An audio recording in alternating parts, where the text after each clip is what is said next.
There is a saying that the greatest business deals ever made are done on the golf course. Perhaps this is true, but with a scorching heat index of 40 degrees Celsius here right now, I guess we're better off indoors for now. And let's just add to that the danger of lightning strike as you take your swing. As this evening will prove, we are equally capable of striking good deals here in the cool comfort of this elegant hall. On behalf of the Filipino people, I thank very warmly the EU-ASEAN Business Council and the European Chamber of Commerce in the Philippines for having organized this business dialogue and trade mission trip to the Philippines, which culminates in this lovely gala dinner. I also extend our gratitude to the entire business delegation from the EU, especially the companies that hold operations in the Philippines already, for their plans and investments that directly contribute to our economic development. I hope your visit to the Philippines has been pleasant and enjoyable thus far. Now in its 10th year, this edition of the Business Dialogue holds much promise. The Philippines shows healthy signs of recovery from the economic downturn brought about by the pandemic. We are very proud to have registered a 7.6 GDP growth rate in 2022. It signifies that there is a highly resilient sector of very strong economic activity in the country. Earlier this year, we rolled out our Philippine Development Plan for 2023 to 28, which I approved shortly after the Business Summit in Brussels last December. We put this together from much of the discussions that we had made there, and to hear from our potential investors what it is that they are looking for. And so we put that was a very, very helpful exercise for us to finally come down with our own economic development plan, which is centered on partnerships and, of course, on trade, and even, in this case, looking for non-traditional partners in trade, non-traditional suppliers, non-traditional markets. And this is necessitated by the experience that we have had, where we were complacent in the thought that the suppliers that we were using will always be available for us. Those markets that we sell to will always be open. And that, as we all know, has changed drastically. And that's why there is that very important need to adjust. So forming the base of this transformative plan for our country during this administration is the creation of an enabling environment that shall facilitate the attainment of tangible socio-economic goals for our people. The enabling environment covers vital areas and concerns, especially infrastructure, strategic investments, peace, security and justice, good governance, regulatory efficiency, financial stability, and last but not least, climate resilience. We have already begun implementing strategies along these lines, as well as the beneficial policies and projects that were laid down by my predecessors. We have broadened the range of liberalized businesses and sectors to include public services, retail trade, and renewables, amongst others. We have made our system of corporate taxation more business-friendly, with a lower tax rate and improved mechanism for tax and duties incentives. To facilitate and expedite strategic investments throughout their whole life cycles, express or green lanes are established to integrate streamlining permitting and approval processes and remove unnecessary barriers and redundancies. All these bode well for a stronger and more productive relationship between the Philippines and the EU.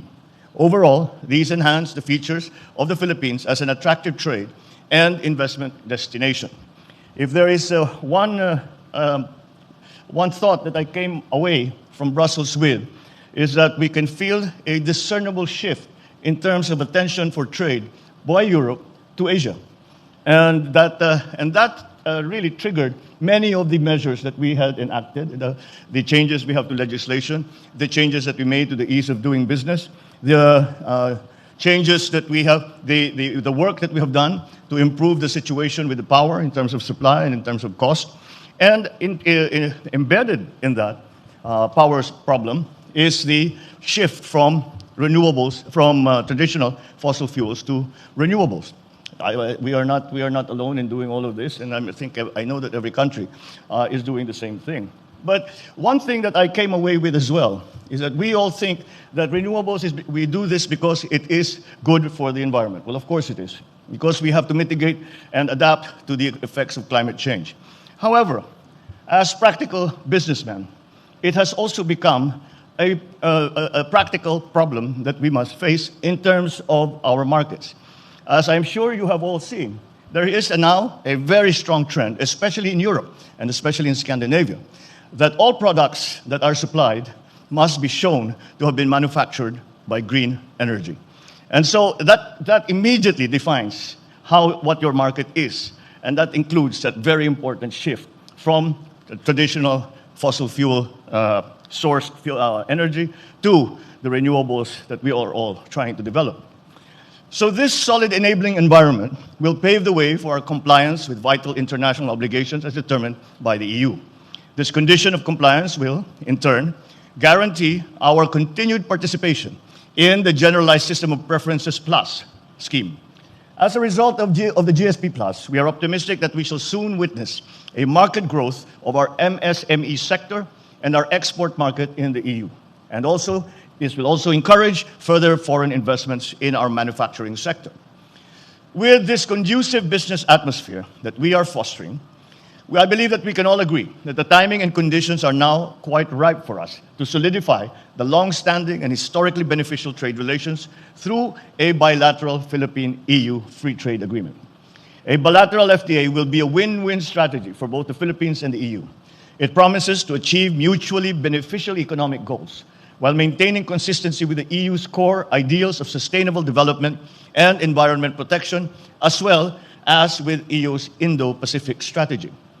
Hence, I take this opportunity to call upon our friends from the EU ABC and the ECCP to actively advocate for the resumption of negotiations for this purpose, as well as to strive for fair treatment and more beneficial reciprocity.